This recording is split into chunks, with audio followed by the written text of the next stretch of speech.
Selamat sore semuanya. Halo Sobat Kopi Talk. Apa kabar? Semoga dalam keadaan sehat selalu ya semuanya.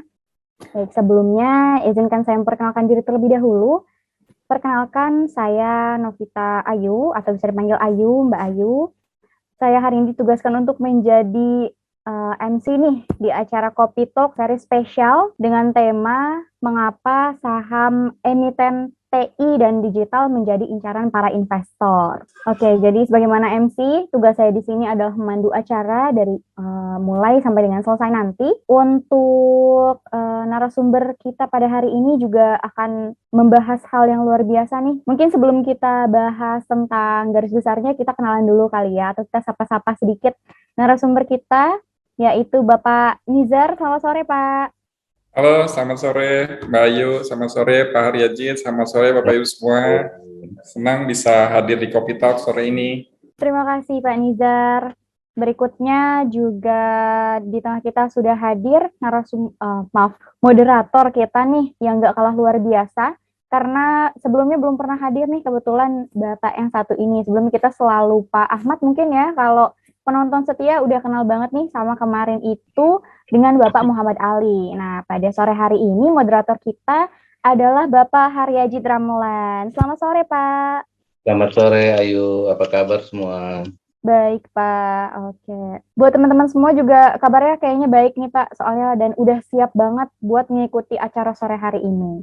Jadi kalau sedikit bahas mengenai saham digital nih, kayaknya akhir-akhir ini jadi tren banget ya. Meskipun di Indonesia sendiri tuh saham digital tuh baru gitu.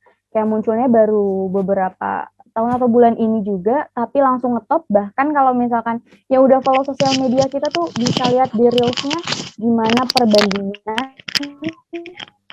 antara saham antara IHSG nih nilainya di mana, bandingkan lagi dengan saham teknologi, indeks teknologi nilainya itu ada di mana, lebih tinggi dari IHSG, boleh dibilang memimpin lah ya di saham teknologi. Nah selanjutnya saham teknologi juga untuk di Amerika Serikat sendiri itu menjadi apa ya, kayak tiang-tiang utamanya gitu. Jadi kayak penopang daripada saham di Wall Street itu sendiri. Berikutnya juga sentimen yang membawa untuk para investor ke saham digital ini yang menguatkannya tentunya adalah kondisi pandemi COVID-19 itu sendiri ya. COVID ini membuat kita, semua sektor yang kita jalani itu beralih ke sektor digital. Akhirnya inilah kenapa para investor yakin kalau misalkan saham digital dan TI ini akan benar-benar buat cuan nih. Tapi berikutnya bisa dibilang kalau misalkan saham digital ini tuh katanya naik turunnya tuh cepet banget nih. Nah gimana sih supaya kita bisa mengambil setiap kesempatannya menjadi cuan nih. Tentang semua ini dan hal-hal menarik lainnya lagi akan kita bahas bareng dengan moderator kita dan juga narasumber kita yang hebat. Maka berikutnya bisa langsung saya serahkan nih kepada Bapak Haryadi Ramelan, Pak, untuk acaranya dipersilahkan. Baik, Ayu, terima kasih. Assalamualaikum warahmatullahi wabarakatuh. Bapak Ibu sekalian yang luar biasa ya, terutama MC kita nih Mbak Ayu nih ya dari Top Capital. Pak Nizar, apa kabar Pak? Halo Pak Haryajid, ya selamat sore, senang bisa ketemu Pak Yajid di Kopi Talk.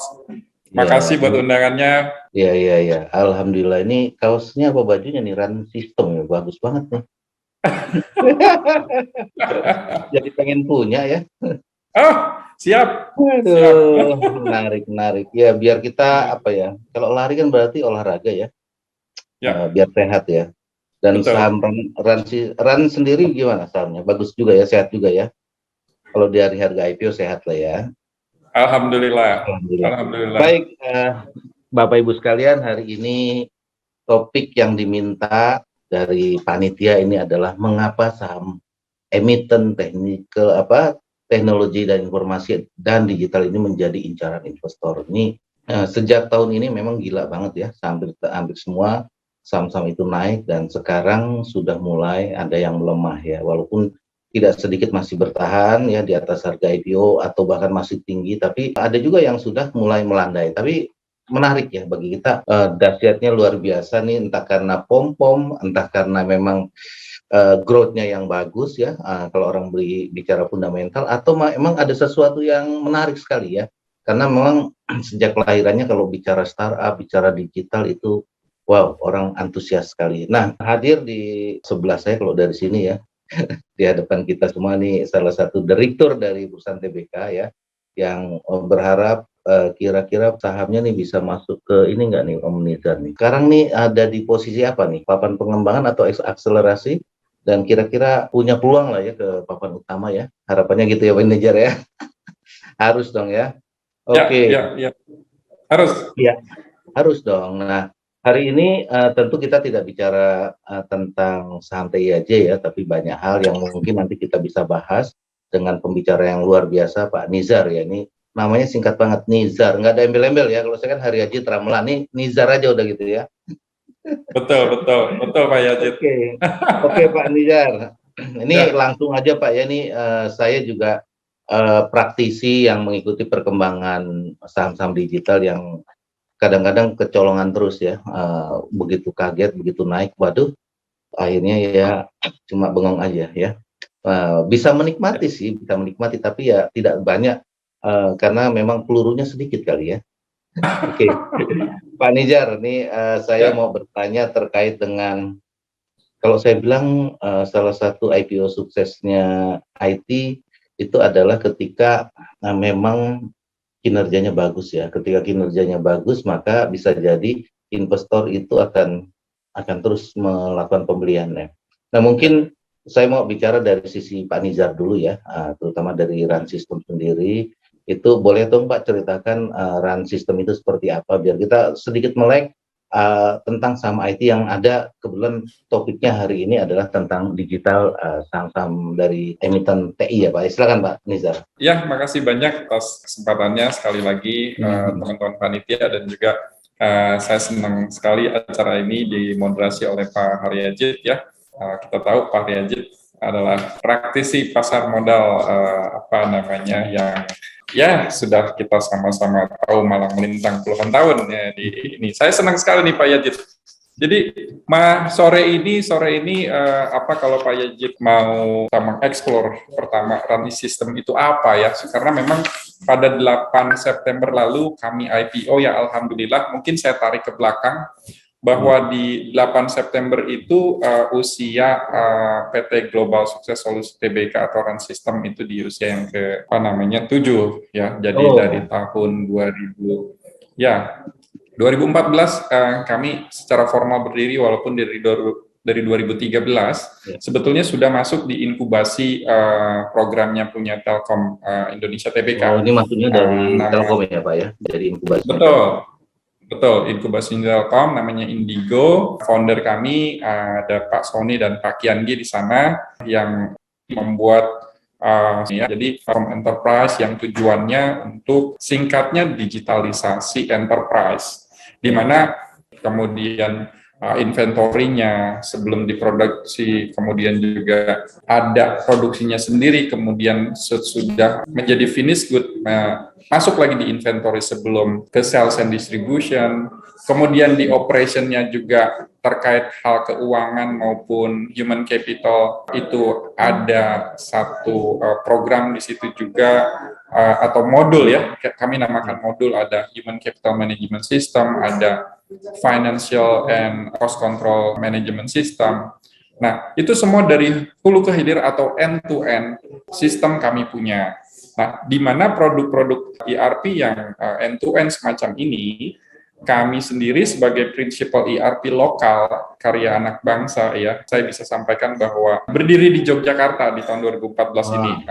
Bukan dari Jakarta ya, tapi di Jogja bukan dari Jakarta, tetapi di Yogyakarta, tetapi kemudian kami di 2021 ini melantai memang di Bursa Efek Indonesia yang kebetulan ada di Jakarta. Dan kami memang punya representative office juga di sekitar SCBD di Jakarta gitu ya. Nah, ini kami bisa sampaikan bahwa secara sebagai prinsipal kami hanya bisa disandingkan dengan penyedia-penyedia ERP global seperti SAP, Oracle, Microsoft Dynamics, Infor, dan penyedia-penyedia ERP global lainnya. Nah, kenapa seperti itu? Di Indonesia nih Pak Nizar, kalau yang produk lokal ini adalah ini ya, RAN. Mungkin saya bisa sampaikan one and only. Kenapa? Karena penyedia-penyedia sistem yang lain itu belum mempunyai satu solusi yang end-to-end seperti kami, begitu. Adapun yang lain itu hanya misalnya untuk keuangan dan akuntingnya saja platformnya. Kemudian hanya terkait dengan human resources atau human capitalnya saja. Atau hanya mempunyai procurement system saja, gitu. Dan atau misalnya dengan hal terkait dengan material management saja atau inventory saja. Nah, itu biasanya memang apakah itu membantu terkait digitalisasi suatu perusahaan? Betul, itu sudah cukup membantu. Tetapi dalam rangka integrasi daripada fungsi-fungsi bisnis proses yang tadi saya sebutkan, ketika itu akan dilakukan interkoneksi dari hulu ke hilir tadi dengan memakai program-program yang berbeda, ada kalanya terkendala dari sisi interface sistemnya gitu. Tetapi kami meskipun memang harus misalnya katakan calon pengguna kami sudah memakai yang biasanya calon-calon pengguna kami itu biasanya sudah memakai juga ERP yang global brand tadi yang saya sebutkan.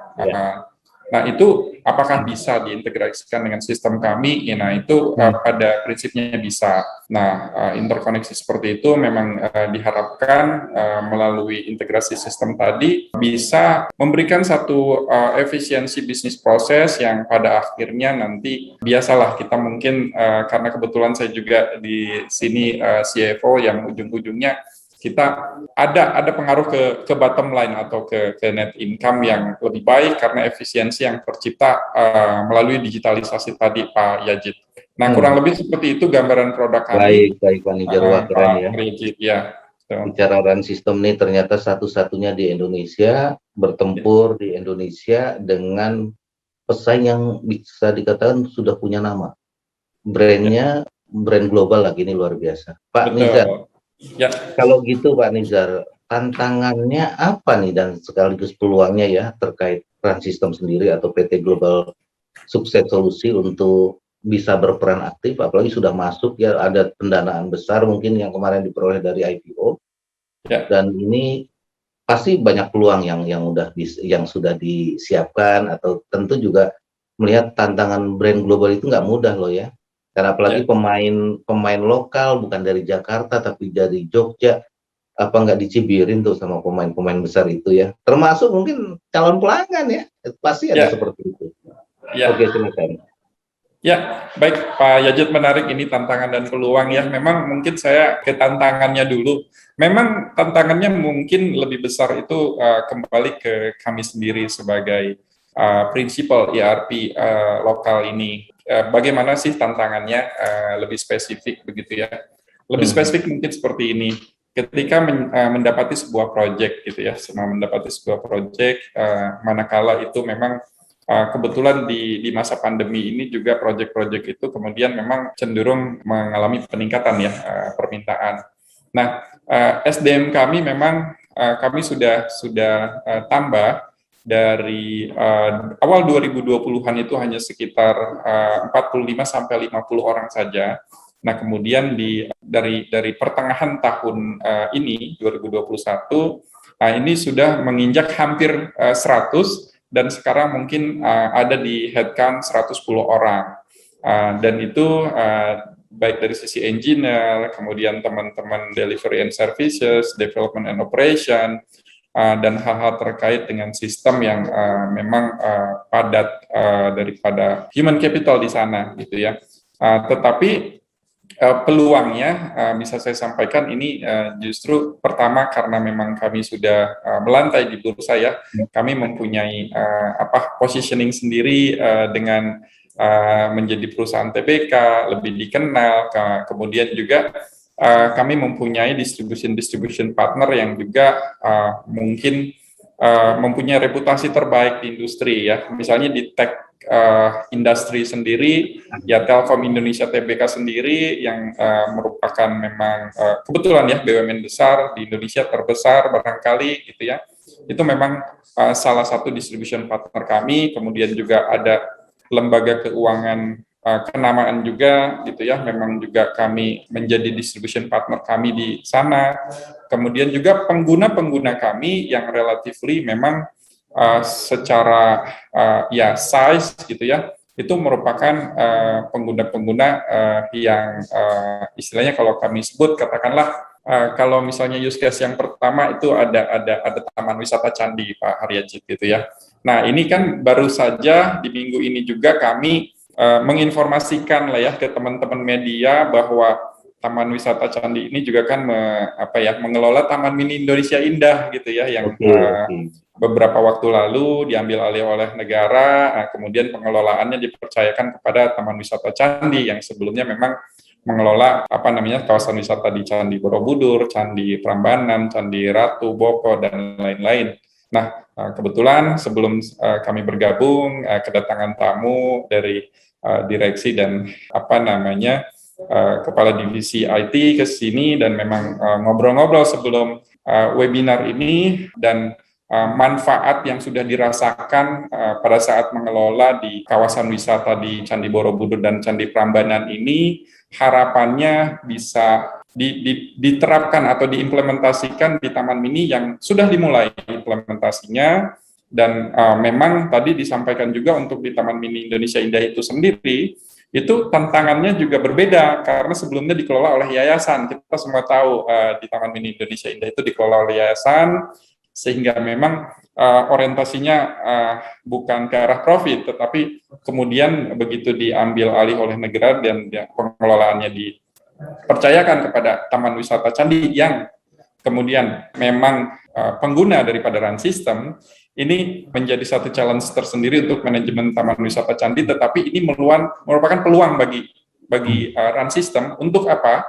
Untuk membuktikan bahwa sistem digitalisasi yang memakai ERP kami, khususnya kalau saya tadi ambil use case di Taman Mini Indonesia Indah ini, membantu jalannya bisnis proses tercipta dengan baik, dari mulai interkoneksi atau integrasi dari sistem ticketing, kemudian bisa bagaimana hasilnya itu bisa terkoneksi ke dalam satu sistem keuangan dan akuntansi, di mana di sini juga kan kalau misalnya kita bisa sampaikan dengan digitalisasi ya insya Allah akan bisa terselenggara dengan baik karena memang semuanya sudah tersistem, sehingga sistem-sistem manual yang memang barangkali sebelumnya dilakukan itu bisa diminimize dan bahkan tergantikan oleh sistem yang digitalisasi ini.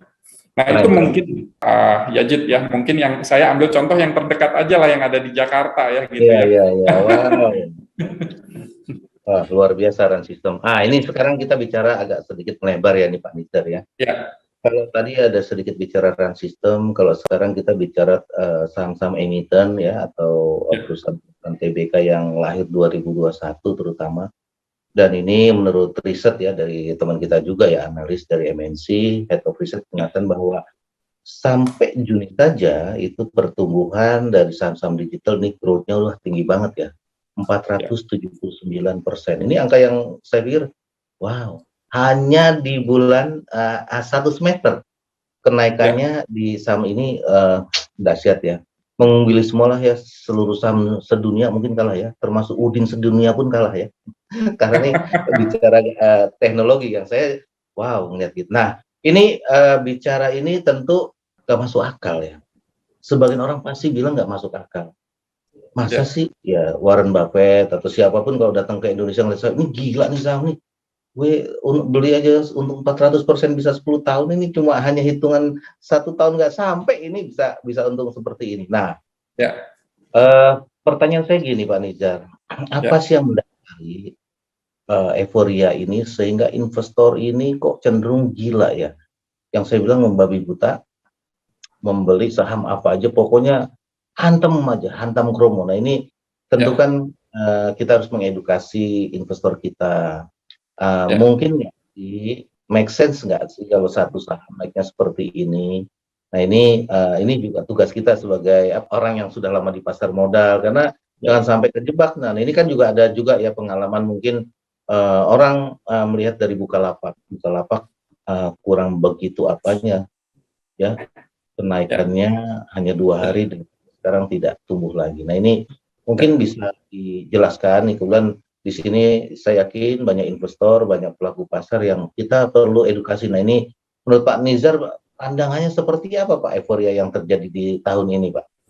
Ya, saya sendiri cukup mengapresiasi ya pasar dengan kondisi seperti tersebut yang disampaikan Pak Yajid ya Pak. Jadi 472% misalnya ya kenaikan daripada satu saham dalam satu semester gitu ya. Nah, kok bisa gitu ya? Sedangkan di industri lain hal ini mungkin sangat jarang terjadi gitu ya, kecuali ada momen-momen. Ini terjadi Pak Nizar ya, ini benar-benar Ini terjadi, ini betul-betul happen gitu. Nah, memang hype-nya tech company kemudian juga dipicu oleh satu unicorn yang memang kemudian juga melantai juga di tahun ini, hanya beberapa bulan berselang sebelum kebetulan ya kami Transistem melantai.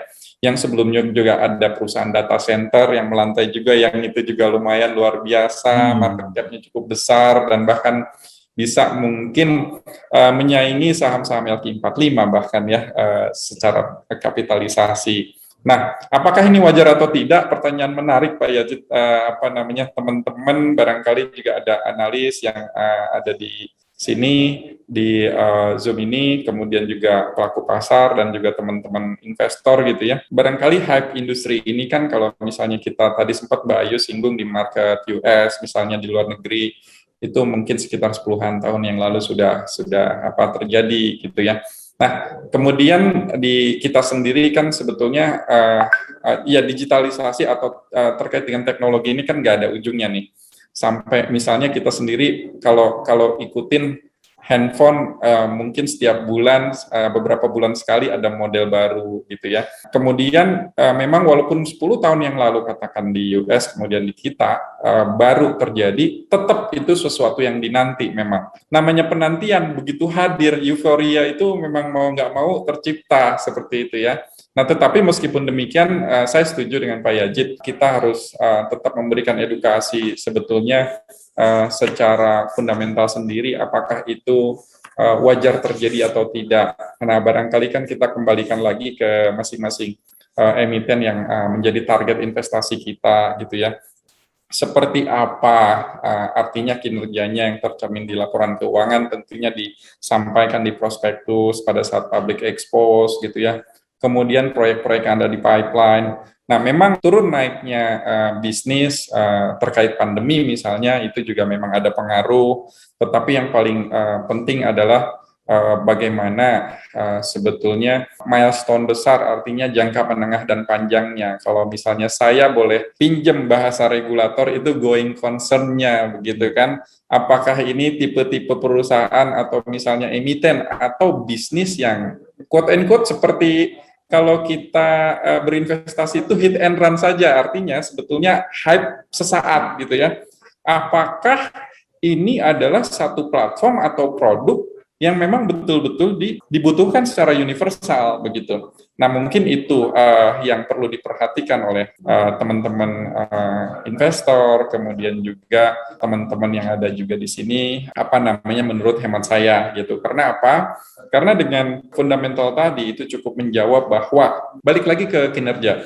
Kalau kinerja memang pada suatu kuartal tertentu atau tahun tertentu bisa saja naik turunnya ada. Dan itu faktornya cukup bisa mempunyai variabel yang juga banyak, tetapi sekaligus juga unik, misalnya karena pandemi ini. Tetapi balik lagi, ketika memang mempunyai arah yang jelas, gitu ya, pipeline bisnis yang memang terarah, gitu ya, going concern-nya itu sendiri, insya Allah akan termaintain, gitu ya. Kalaupun ada penurunan, ya barangkali sesaat saja, tetapi tren secara umumnya adalah tren peningkatan. Nah, mungkin itu sih secara umum yang bisa saya sampaikan ya, mungkin menurut hemat saya Pak Yajid gitu. Baik Pak Nizar, wah makin keren aja nih ya. Nah ini Pak Nizar, ini tentu bicara lagi saham teknologi ini kan sudah mulai kepatri ya, karena memang siapapun sudah memindahkan yang namanya dunia itu udah dalam genggaman. Kalau dunia dalam genggaman ini artinya apapun bisa ya. Kalau misalnya kita mau berbisnis, udah tidak perlu lagi kita harus berkantor, punya karyawan. Sendiri aja itu kita sudah bisa melakukan bisnis. Nah, apalagi ini bisnisnya adalah yang sangat-sangat bagus ya kalau bicara run system. Nah, bisa juga dengan teman-teman emiten lain juga kita lihat juga begitu bagusnya. Daya tarik ini juga semakin tinggi ya, dan juga akhirnya juga menumbangkan banyak daya tarik ini juga semakin tinggi ya, dan juga akhirnya juga menumbangkan banyak investor yang terkaget-kaget ketika saham ini menjadi turun. Nah, Pak Nizar, kalau gitu tadi saya senang ya, suka ya bicara dengan Pak Nizar going concern. Nah, kita tahu ya, mungkin ribuan dari calon startup yang baru calon saja sudah berguguran ya. Ini betul. Ya, ini baru calon saja sudah berguguran begitu banyak startup, begitu pendanaan masuk entah sedikit atau banyak, tapi kita udah lihat ribuan dan ini tak terbantahkan. Ini baru di Indonesia, belum dari negara lain. Artinya memang going concern itu luar biasa kalau kita sudah masuk. Apalagi tadi disebutkan ini dari tahun 2013 ya, mulai awal. Ini berarti 2013. Wow, udah 8 tahun. Jadi menarik sekali. Nah, Pak Nizar ini kalau gitu bicara saham teknologi, Pak Nizar mungkin bisa nggak dikasih Pak Nizar kan sudah di sektornya. Paling enggak harus memberikan juga pemahaman bukan lagi secara fundamental, mungkin kalau bicara teknikal, bicara fundamental, mungkin pelaku pasar paham. Nah, tapi jeroan dari teman-teman startup atau teknologi ini kan kita nggak begitu paham ya. Boleh kita dikasih bocoran seperti apa sih perusahaan ini? Karena kalau dia bermain aplikasi, bermain software, bermain itu kita nggak tahu, apalagi hardware. Nah, ini boleh kasih pemahaman seperti apa sih perusahaan yang kira-kira going concern-nya agak tinggi atau bagus ya, karena emang tidak mudah, apalagi cuma misalnya perusahaan yang benar-benar bermain aplikasi. Nah, ini apa asetnya, kan kita ada tangible aset, ada intangible aset. Nah, mungkin bisa dijelaskan biar kita semakin paham nih Pak Nizar. Terima kasih Pak Nizar.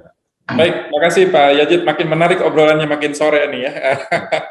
Ya, jadi saya sangat appreciate justru dengan kondisi seperti itu, di mana kalau memang kondisinya memang di perusahaan teknologi ini yang tidak seperti perusahaan pada umumnya. Jangankan para investor ataupun misalnya masyarakat umum atau publik, ini dalam hal kami meyakinkan regulator sendiri mempunyai satu kondisi yang unik juga, bisa saya share mungkin sedikit ya, di mana kalau tadi menyinggung dari papan pencatatan, bahwa kalau terkait dengan persyaratan formil, walaupun kami pada kenyataannya di papan akselerasi, kita bisa sama-sama tahu bahwa NTA 5 miliar, kemudian sudah profit gitu ya, itu bahkan kami sudah jauh melampaui itu. Total aset kami sebelum listing saja sudah mencapai 38-an miliar gitu ya. Kemudian juga dari 2019 dan 2020 memperoleh kategori the highest revenue dari Telkom Group sendiri di inkubatornya Indigo gitu ya. Terus kami juga selain inkubator Indigo, kami juga EY program untuk Asia Pasifik, Ernst & Young, itu juga di Foundry Cohort Winner kami juga sebagai pesertanya dan one and only dari Indonesia, seperti itu ya. Nah, kemudian juga Startup Wheel di Vietnam. Artinya dari sisi program inkubasi sendiri bukan cuma inkubasi yang ada di Indonesia yang kami ikutin, tapi kemudian juga yang ada di regional, itu termasuk Vietnam dan juga Malaysia. Nah, kemudian selain itu kami pun sebetulnya member daripada inkubasi dari Bursa Efek Indonesia atau IDX Inkubator. Tetapi tidak demikian. Ya? Betul. Tetapi tidak demikian dengan halnya penilaian perusahaan. Tetap mereka mempunyai independensi dan kami cukup memahami mereka harus berpihak kepada calon investor publik nantinya, sehingga dengan keputusan kami tetap harus di papan akselerasi, kami tidak masalah. Justru inilah saatnya kami meyakinkan kepada regulator bahwa kami memang istilahnya mempunyai satu kinerja yang cukup untuk masuk ke bursa, cukup baik. Nah, kemudian juga harapannya di tahun-tahun mendatang kami juga bisa ke papan selanjutnya atau di pengembangan. Dan kemudian betul sekali tadi Terima kasih doanya Pak Yazid. Insya Allah kami juga ingin ke papan utama dan bahkan unicorn itu menjadi satu tagline kami dari berdiri di tahun 2013 dijajaki, kemudian secara formal entitas berdiri 2014. Kemudian angka 1 billion US dollar itu memang istilahnya satu milestone yang ingin kami capai selanjutnya. Nah, balik lagi, dalamannya apa sih di teknologi company ini? Nah, tentunya kalau kita bicara aset, memang asetnya ya aset-aset terkait teknologi, komputer, laptop, kemudian juga server dan lain sebagainya yang kalau dinilai secara valuasi fisik mungkin tidak ya. Tetapi aset yang lebih berharga itu adalah SDM-nya. Misalnya founder-founder kami yang puluhan tahun istilahnya memang di bidangnya sudah malang melintang di dunia ERP sebagai profesional di multinational company sebelumnya dan kemudian juga sebagai entrepreneur karena memang sempat mempunyai usaha-usaha di berbagai industri tetapi mengembangkan sistem sendiri karena memang dari dulu konsepnya terhadap ERP sangat tinggi para founder kami baik Pak Kianggi maupun Pak Sony. Nah, kemudian selain para founder kami juga mempunyai lead engineer dan kemudian juga key person yang ada di run system sendiri yang memang betul-betul kami perhatikan tentunya karena memang modal utamanya itu di mana teknologi itu istilahnya melekat terhadap satu perusahaan dan di perusahaan tersebut juga melekat kepada orang-orangnya. Nah, ini yang paling penting. Mungkin kita bisa saksikan saat ini ada beberapa unicorn. Memang para foundernya adalah kita juga tahu karena memang begitu banyaknya pemberitaan terkait dengan tech company. Nah, di situ juga barangkali ketika beberapa tahun yang lalu saya mulai masuk ke bisnis terkait teknologi ini, jadi tahu seperti ini. Jadi SDM itu betul-betul menjadikan satu capital yang penting sekali. Makanya mungkin penggunaan nama human capital itu lebih familiar di industri tech company ketimbang pakai nama human resources. Karena memang betul-betul menjadi capital yang sangat menentukan Pak Yazid. Nah, itu yang pertama. Yang kedua, teknologinya itu sendiri. Nah, teknologinya itu sendiri seperti apa? Istilahnya bisa memberikan nilai tambah terhadap para penggunanya atau menjadikan solusi daripada si pengguna itu sendiri. Nah, kami meyakini dari awal bahwa satu sistem yang kami ciptakan harus memberikan nilai tambah terhadap bisnis satu entitas atau pengguna. Nah, makanya dalam hal memutuskan kenapa ERP, para founder itu juga tentunya sudah digodok dari sebelum-sebelumnya apa yang akan digagas terhadap pembentukan bisnis global success solusi di 8 tahun, 7 tahun ke belakang. Nah, ketika sudah terdefine bahwa ini adalah ERP, dan ERP yang seperti apa yang ingin dikembangkan juga bermula dari satu modul, tetapi itu belum di-launch ke pasaran. Kenapa? Karena kalau yang ada di pasaran yang parsial itu sudah cukup banyak. Artinya memang barrier to entry-nya tetap belum begitu ketat, tetapi kompetisinya bersaing dengan teman-teman yang ada di Indonesia juga.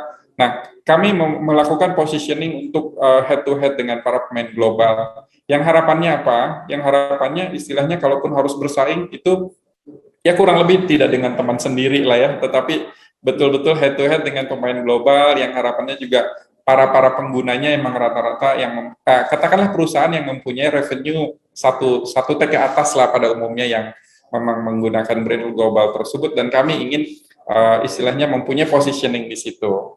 Dan alhamdulillah dari tahun 2000 mulai 2015 komersialisasi 2016 mulai di satu perusahaan BUMN dan kemudian sampai sekarang baik private maupun BUMN itu cukup loyal menggunakan produk dan layanan kami, dan itu kami syukuri kemudian Pak Yazid. Mungkin itu Pak Yazid key investment highlights, atau sebenarnya apa ya, mungkin karena saya orang keuangan ngomongnya lebih ke arah situnya, tetapi lebih ke strong point-nya Pak Yazid, strong point-nya lah kurang lebih seperti itu.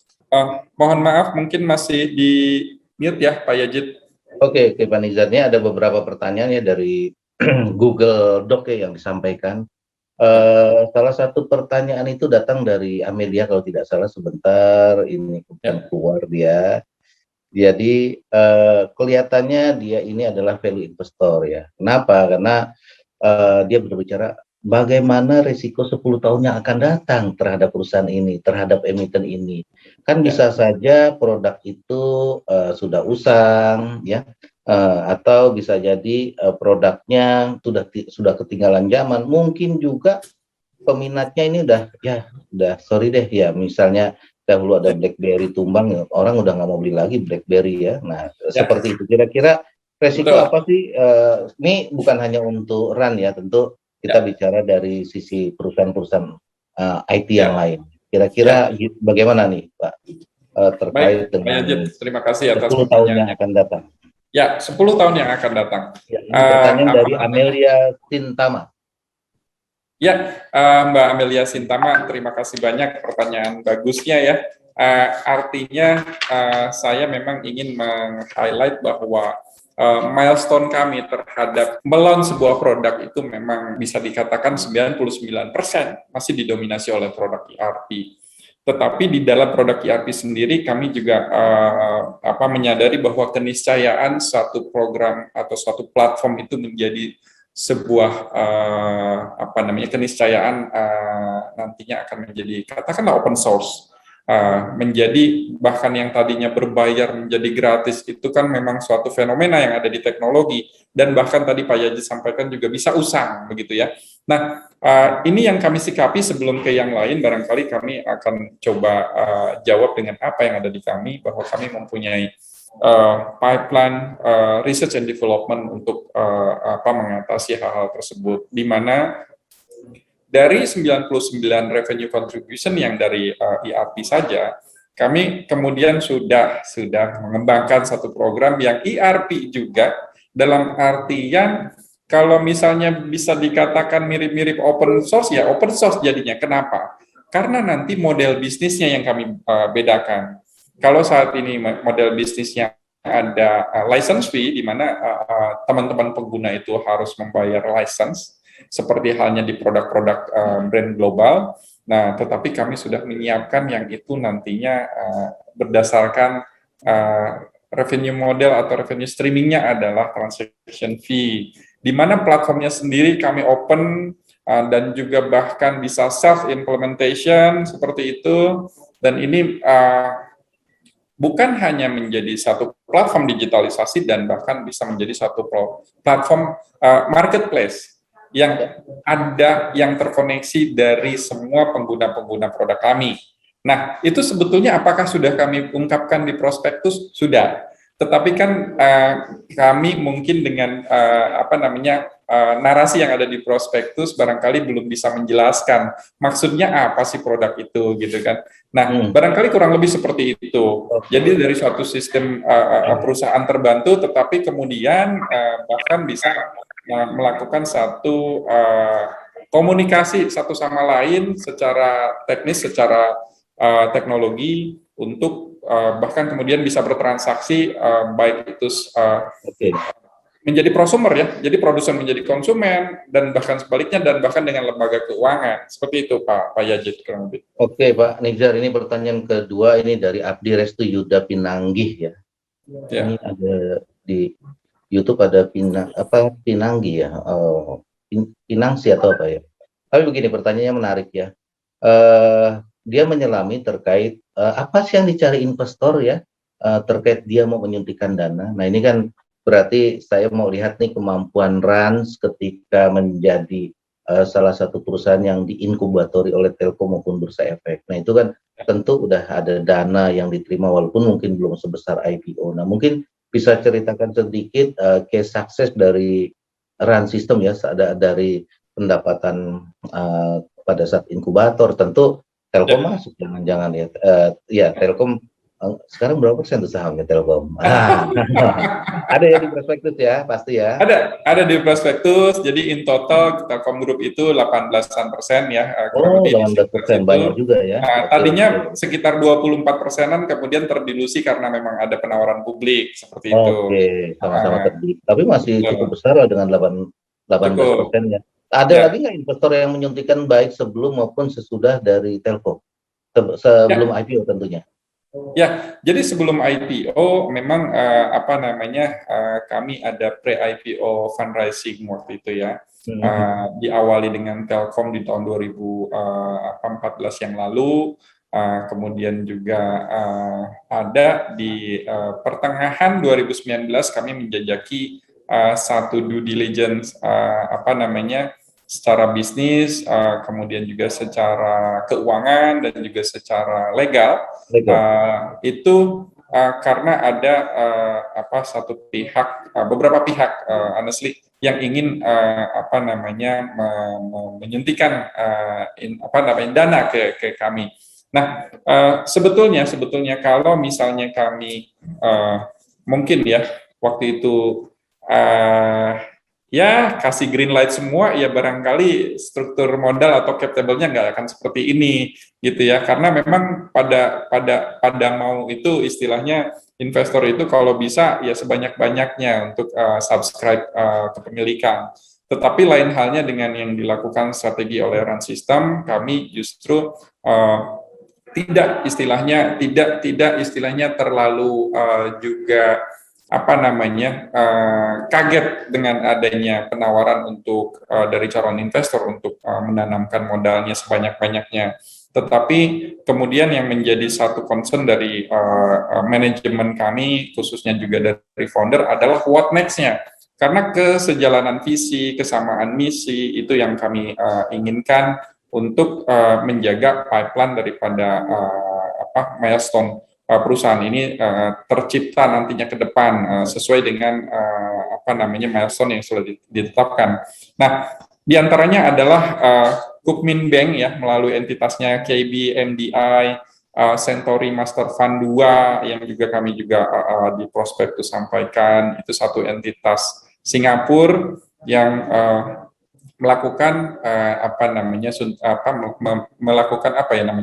menginvestasikan dananya ke perusahaan kami, sehingga status perusahaan kami sebelum menjadi TBK itu PMA Pak Yajid dan Bapak Ibu semua para hadirin.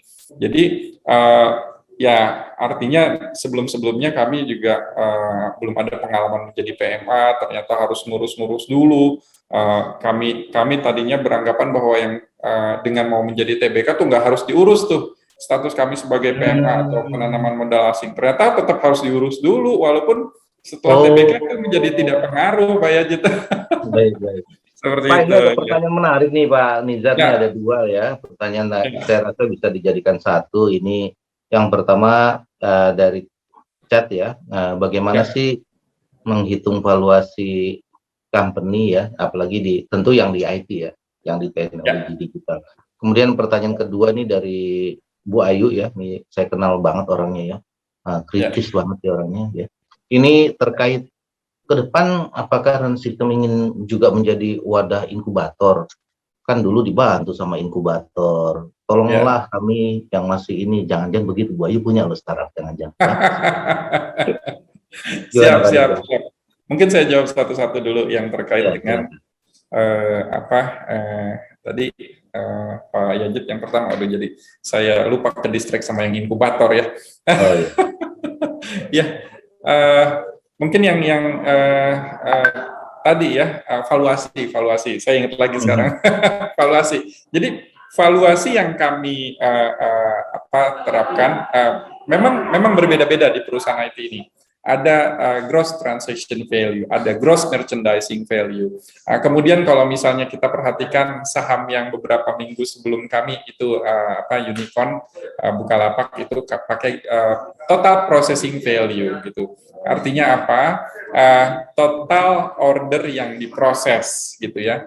Nah, memang valuasi ini kemudian menyesuaikan dengan model bisnis yang diterapkan di perseroan yang melakukan go public. Nah, perlu kami sampaikan untuk yang tadi tiga yang saya sebutkan, ada gross merchandising value, gross transaction value maupun total processing value, itu lebih cocok diterapkan kepada perusahaan-perusahaan e-commerce seperti itu, atau marketplace lah seperti itu ya. Nah, sebetulnya apakah pertanyaan menariknya adalah sebetulnya apakah run system bisa divaluasi seperti itu? Ya. Ini menarik. Sebetulnya bisa, tetapi kami tidak memilih itu. Kenapa? Karena persentase daripada model bisnis yang menggunakan valuasi tersebut itu belum sebesar daripada konvensional produk yang kami punya. Bukan konvensional produk, tapi produk inti, yaitu ERP. Nah, karena produk intinya ERP, walaupun di ERP itu sendiri mengenerate GTV yang kemudian belasan bahkan puluhan triliun, kami tidak bisa mengklaim itu dulu, gitu. Karena apa? Supaya tidak membuat kebingungan pasar, Pak Yajid. Tetapi kemudian di satu waktu, ketika model bisnis atau revenue driven-nya itu lebih banyak dari GTV tadi yang kami bukukan, bukan tidak mungkin kami beralih untuk menggunakan valuasi tersebut.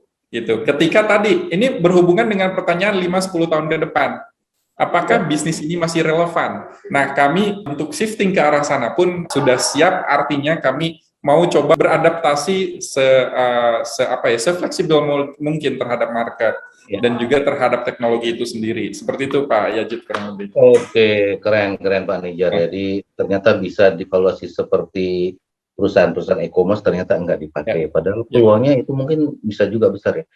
Sekarang kita masuk ke saham nih Pak Nijar. Ya. Kalau bicara saham, jangan sakit hati yang beli harga di tinggi ya, terutama di saham RAN ya. Dan sakit hati. Tapi paling enggak kita bisa foto bersama di sini sama Direktur Keuangannya ya. Tahan dulu katanya bagus ya. Oke, pertanyaannya adalah gini Pak Nijar.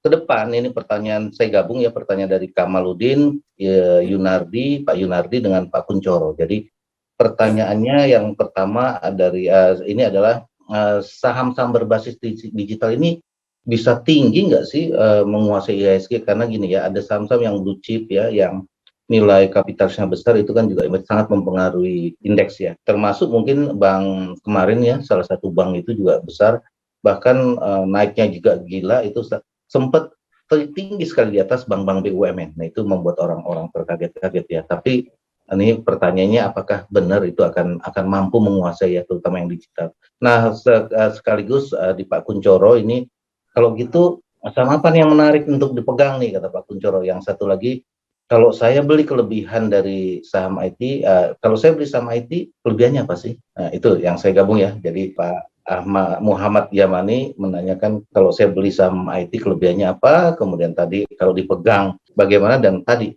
mungkinkah akan menguasai pasar ya salah satu saham digital. Ya berharap lah ya ini RAN menjadi unicorn kira-kira tahun berapa nih Jar? Gosipnya nih, gosip. Siap. Ya. Silakan manajer. Baik Pak Yajid, makasih. Sebelum saya menjawab ketiga pertanyaan yang direkap tadi, saya mungkin tadi ada yang tertinggal untuk menjadi inkubator. Jadi secara pribadi, baik saya sebagai CFO juga memang kebetulan menjadi satu mentor di program inkubasi ya.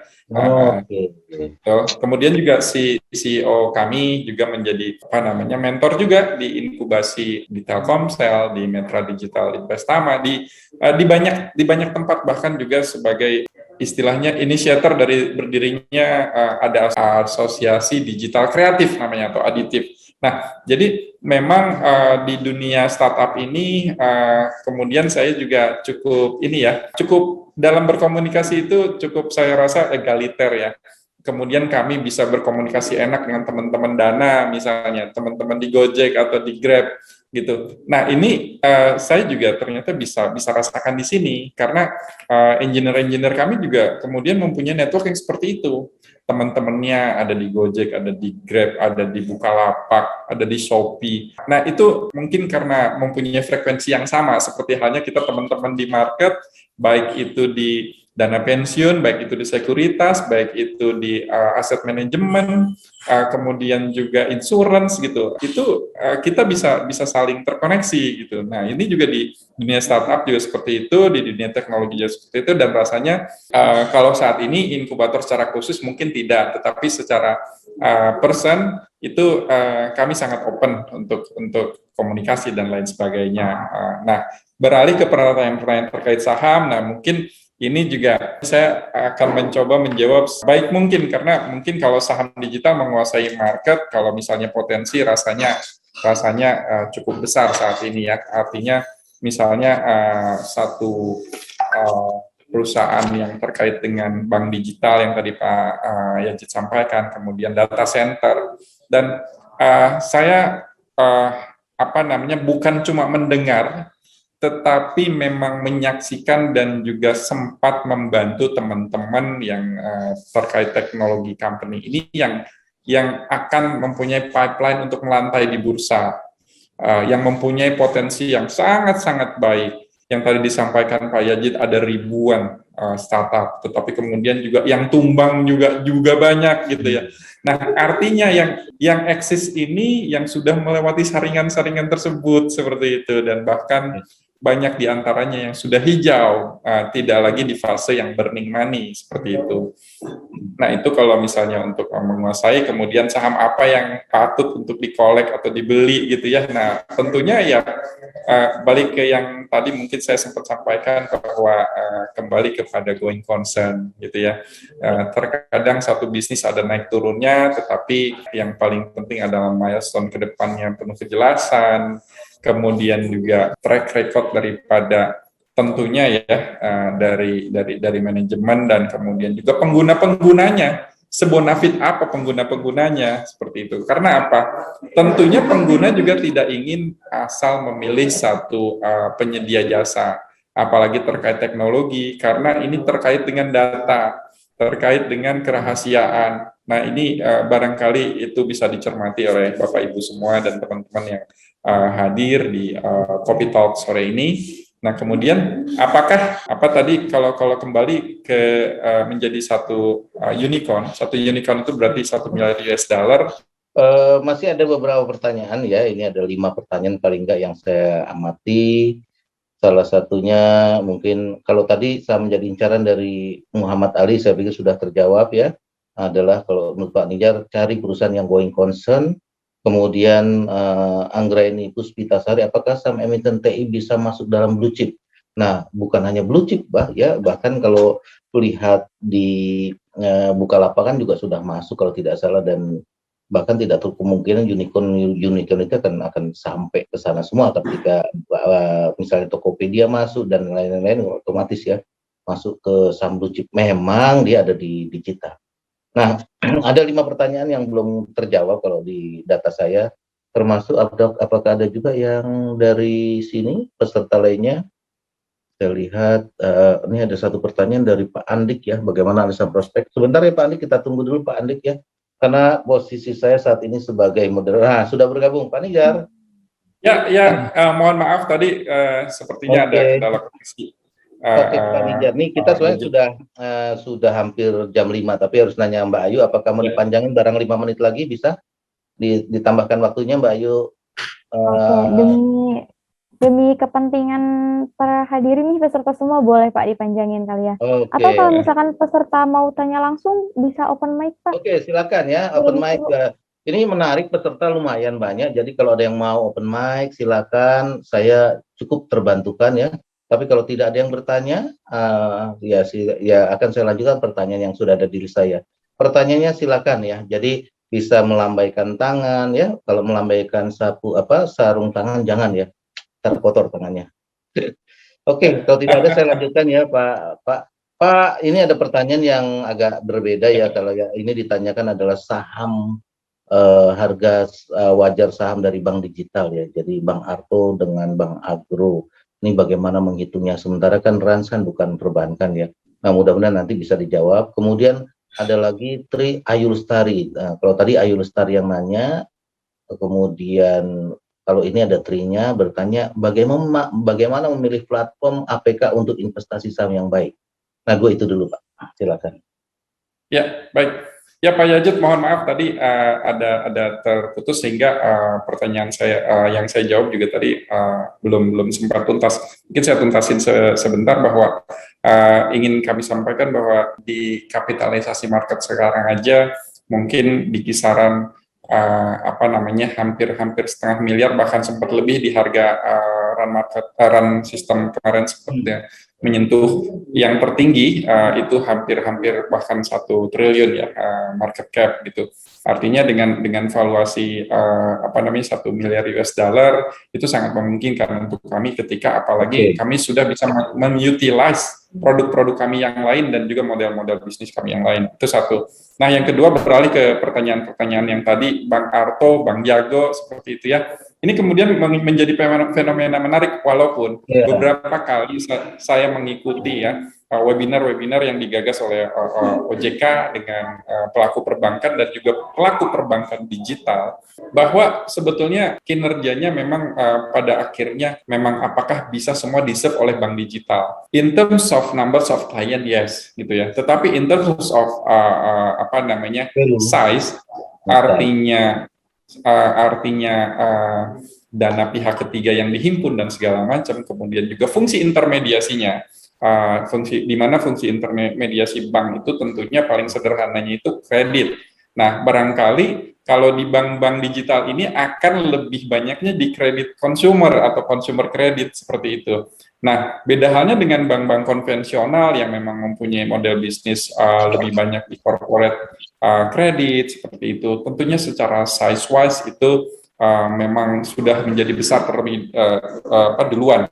Nah, tetapi kemudian bank-bank besar ini juga mendigitalize istilahnya bisnisnya. Nah, terkait dengan Agro dan Bang Jago, kita punya barangkali mempunyai pengetahuan tentang itu bahwa semuanya di belakangnya adalah perusahaan-perusahaan kuat gitu ya. Nah, kemudian juga valuasinya tentunya saat ini masih menggunakan valuasi yang konvensional terkait dengan banking yang lain. Walaupun ada GTV, GMV, tapi rasanya belum tepat untuk digunakan ke sini karena ini pendapat pribadi sekali lagi ya Pak Haryajid, mungkin saya keliru, tetapi rasanya saat ini apalagi dengan size yang memang belum bisa menandingi bank konvensional besar, itu masih di valuasi yang konvensional juga. Itu mungkin kalau sedikit bercermin ke kami sendiri di run system yang padahal bisa juga menggunakan valuasi GMV, GTV, bahkan TPV tadi, tetapi kami masih menggunakan valuasi yang konvensional karena tadi kami juga tidak ingin membuat satu kebingungan di market lah, ya seperti itu. Itu yang kalau saya bisa sampaikan terkait dengan digital bank yang walaupun secara infrastruktur saya sampaikan dua-duanya bank yang ada itu karena mempunyai backbone infrastruktur teknologi yang cukup mumpuni dan bahkan salah satunya mempunyai satelit sendiri ya, itu rasanya tidak diragukan terkait dengan infrastruktur. Ya. Thank you Pak Nizar. Ini mungkin saya gabung ya pertanyaan terakhir karena udah mepet. Kalau Pak Ali itu saya lihat ada bertanya terkait Transistem, kira-kira peluangnya sama bisnisnya, pasar bisnisnya seperti apa sih ya. Nah, kemudian juga ada nih pertanyaan dari Pak Adi Darmawan, nih harga wajarnya berapa nih? Biasanya yang sangat tahu harga wajar biasa analis ya.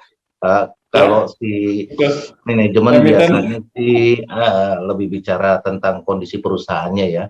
Tapi benar sih, kok longsor terus, ada sesuatu yang jelek kan? Nah, ini harus terbuka juga nih emitennya ya. Namun ditambah satu lagi nih Pak Nizar ya, satu lagi mungkin nih kenapa Bukalapak longsor 2 hari ya, itu mungkin sekalian yang dibahas sama pemicu. Kenapa sih orang pemicu nih sudah terjawab tadi. Nah, mungkin tambahan tadi ya, terakhir nih dari Pak Kuworo, bagaimana, apakah ada perbedaan emiten TI di Indonesia dengan di Amerika, itu pertanyaannya. Dan kalau jangka panjang emiten TI ini untuk 7 tahun nih kurang lebih seperti apa ya, kelihatannya mau masuk untuk jangka panjang nih. Kasih tahu Pak, Transistem bagus Pak untuk jangka panjang, tapi jangka pendek boleh masuk, udah turun banyak kan nih Pak ya. Silakan Pak. Jadi ini pertanyaan-pertanyaan ini bagus-bagus dan menarik ya. Apakah Menarik, yang di menarik. chat atau ya ada yang di Google Doc, ini luar biasa nih Ya. antusiasnya. Silakan Pak Nizar. Ya, baik. Terima kasih Bapak-bapak, Ibu-ibu yang juga baik yang hadir maupun yang bertanya. Khususnya yang baru bertanya, saya apresiasi sekali karena memang pertanyaannya bagus-bagus nih. Fair value daripada perusahaan, ya tentunya di harga yang paling di market price itu adalah udah yang paling fair menurut kami. Karena apa? Kalau tadi yang benar-benar fair yang secara penilaian objektif itu teman-teman analis barangkali yang lebih piawai di situ. Saya dari sisi kebetulan pas ada di emiten ini hanya bisa menyampaikan bahwa market discount everything seperti halnya teman-teman biasa kita sampaikan. Artinya cerminan dari segala sesuatu yang ada di market itulah yang menjadi balancing atau equilibrium atau titik keseimbangan gitu ya. Nah, kalau misalnya memang bicara longsor, memang 13 hari berturut-turut atau auto reject atas, kemudian 4 hari selanjutnya turun, 3 hari kemudian naik lagi, dan sekarang kurang lebih 6 hari memang turun. Atau bahasanya tadi Pak Diki atau Pak Syah, saya agak lupa, dinamakan longsor. Nah, kalau kita berkaca pada saat IPO sendiri harganya 254, saat ini di 360-an gitu. Nah, memang tetap masih ada upside-nya dan saya melihat animo daripada investor retail juga di IPO itu 21.000 lebih Bapak Ibu semua. Sehingga memang tentunya yang dana-dana katakanlah ya ada sudah untung nih, ini masih merah nih, kita ambil dulu aja lah, nanti mungkin ada momentum lagi untuk beli, mungkin ini hanya istilahnya pendapat sekilas karena memang sebetulnya kami lebih fokus ke fundamental seperti halnya Pak Yajid sampaikan. Tetapi bisa kami sampaikan di dalam sendiri pipeline yang ada itu juga terus menerus ada. Kemudian ada tadi yang saya sampaikan misalnya Taman Mini Indonesia Indah dengan integrasi tiketing yang menduplikasi yang dilakukan oleh di Taman Wisata Candi di Prambanan, Borobudur, Candi Ratu dan Candi Boko. Kemudian juga ada kawasan-kawasan industri yang tersebar di Indonesia ya, dari mulai di Medan sana itu pengguna sekaligus distribution partner.